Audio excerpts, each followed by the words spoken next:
ಮಕರ ರಾಶಿಯವರಿಗೆ ದೀಪಾವಳಿ ನಿಮ್ಮ ಪಾಲಿಗೂ ಕೂಡ ಒಂದು ಸುವರ್ಣ ಫಲವನ್ನು ತಂದುಕೊಡುತ್ತೆ, ಸಂಶಯ ಇಲ್ಲ.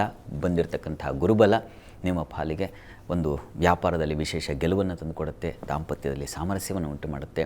ವ್ಯಾಪಾರ ವಹಿವಾಟಿನಲ್ಲಿ ಅದರಲ್ಲೂ ಜಲಕ್ಷೇತ್ರಗಳಲ್ಲಿ ಜಲಕ್ಷೇತ್ರ ಉತ್ಪನ್ನಗಳು ಯಾವುದಿದ್ದಾವೆ ಆ ಎಲ್ಲ ರಂಗಗಳಲ್ಲೂ ಬಹಳ ವಿಶೇಷವಾದ ಲಾಭಗಳಿಗೆ ಅವಕಾಶ ಇದೆ. ಜಲಯಾನವನ್ನು ಮಾಡ್ತೀರಾ, ಮುಖ್ಯವಾಗಿ ವಿದೇಶ ವಹಿವಾಟಿನ ಅನುಕೂಲಗಳು ಉಂಟಾಗ್ತಕ್ಕಂಥದ್ದು, ವಿದೇಶ ಸಂಪರ್ಕ ಏರ್ಪಾಡಾಗ್ತಕ್ಕಂಥದ್ದು, ಈ ರೀತಿಯ ಒಂದು ಅತ್ಯಂತ ಶುಭ ಫಲವನ್ನು ಕಾಣ್ತೀರಾ. ಶುಕ್ರನ ಸಂಚಾರ ಕೂಡ ಚೆನ್ನಾಗಿದೆ. ಈ ಕಾರಣದಿಂದಾಗಿ ಡಿಸೆಂಬರ್ ನಂತರದಲ್ಲಿ ನೀವು ಶುಕ್ರನಿಂದಾಗಿ ಕುಜನಿಂದಾಗಿ ಉತ್ಕೃಷ್ಟವಾದ ಲಾಭಗಳಿಗೆ ಅವಕಾಶ ಇದೆ.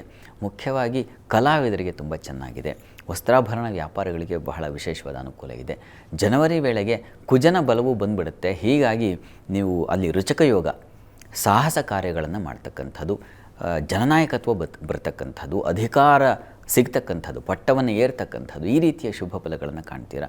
ಪೊಲೀಸ್ ಕ್ಷೇತ್ರಗಳಲ್ಲಿರೋರಿಗೆಲ್ಲ ಬಹಳ ವಿಶೇಷವಾದ ಸ್ಥಾನಮಾನ, ಗೌರವ ಪ್ರಾಪ್ತಿ, ಅಧಿಕಾರ ಬರ್ತಕ್ಕಂಥದ್ದು, ಈ ರೀತಿಯ ಶುಭ ಫಲವನ್ನು ಖಂಡಿತ ಕಾಣಬಹುದು. ಮತ್ತು ಸತ್ವ, ಸ್ಟಫ್ನೆಸ್, ದೇಹದಲ್ಲಿ ಒಂದು ವಿಶೇಷವಾದ ಬಲ ಬಂದು ಸೇರ್ಪಡೆಯಾಗುತ್ತೆ, ಆ ರೋಗ ನಿವಾರಣೆಯಾಗುತ್ತೆ. ಈ ರೀತಿಯಲ್ಲಿ ಶುಭ ಫಲಗಳಿದ್ದಾವೆ. ಗುರುಬಲ ಹೋಗುತ್ತೆ ಡಿಸೆಂಬರ್ 5ರ ನಂತರದಲ್ಲಿ. ಆಗ ಸ್ವಲ್ಪ ಆರೋಗ್ಯದ ಕಡೆ ಗಮನ ತೆಗೆದುಕೊಳ್ಬೇಕು. ಅನಗತ್ಯ ವ್ಯಯ, ನಷ್ಟ ಇವುಗಳು ಏರ್ಪಾಡಾಗುತ್ತೆ. ಹೀಗಾಗಿ ಗುರುಚರಿತ್ರೆ ಪಾರಾಯಣ ಮಾಡೋದನ್ನು ತಪ್ಪಿಸಬೇಡಿ. ಗುರುಕ್ಷೇತ್ರಕ್ಕೆ ಹೋಗಿ ಬನ್ನಿ, ಗುರುದರ್ಶನ ಮಾಡಿ, ಅದರಿಂದ ಖಂಡಿತ ಅನುಕೂಲ ಉಂಟಾಗುತ್ತೆ. ಫೆಬ್ರವರಿಯಲ್ಲಿ ದ್ವಿಜಯದಲ್ಲಿ ಕುಜ ರಾಹು ಸಂಚಾರ ಆಗುತ್ತೆ. ಆ ಸಂದರ್ಭದಲ್ಲಿ ಸ್ವಲ್ಪ ಮಟ್ಟಿಗೆ ಬಾಯಿ ವಕ್ರ ಸಮಸ್ಯೆಗಳು, ಹಲ್ಲಿನ ಸಮಸ್ಯೆಗಳು ಉಂಟಾಗಬಹುದು. ಮುಖದಲ್ಲಿ ಕಲೆ ಅಥವಾ ಇನ್ಯಾವುದೋ ಒಂದು ಇನ್ಫೆಕ್ಷನ್ ಆಗ್ತಕ್ಕಂಥ ಸಾಧ್ಯತೆ ಇದನ್ನು ಸೂಚಿಸ್ತಾ ಇದೆ. ಹೀಗಾಗಿ ಸ್ವಲ್ಪ ಹುಷಾರು. ಹಣಕಾಸಿನಲ್ಲಿ ತೊಂದರೆಗೆ ಸಿಕ್ಕಾಕೊಂಡ್ಬಿಡ್ತೀರಾ, ಒರಟು ಮಾತಿನಿಂದಾಗಿ ಕೆಟ್ಟವರಾಗ್ಬಿಡ್ತೀರಾ. ಹೀಗಾಗಿ ಆ ಒಂದು ತಿಂಗಳು ಸ್ವಲ್ಪ ಫೆಬ್ರವರಿಯಲ್ಲಿ ಬಹಳ ಜಾಗ್ರತೆ ಬೇಕು. ಮಾತು, ಹಣ, ಕುಟುಂಬ ಇವುಗಳ ವಿಚಾರದಲ್ಲಿ ಜಾಗ್ರತೆ ವಹಿಸಿ.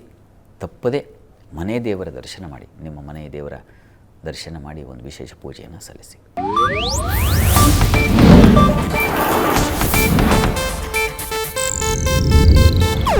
ಇದು ಏಷ್ಯಾನೆಟ್ ನ್ಯೂಸ್ ನೆಟ್ವರ್ಕ್ ಪ್ರಸ್ತುತಿ.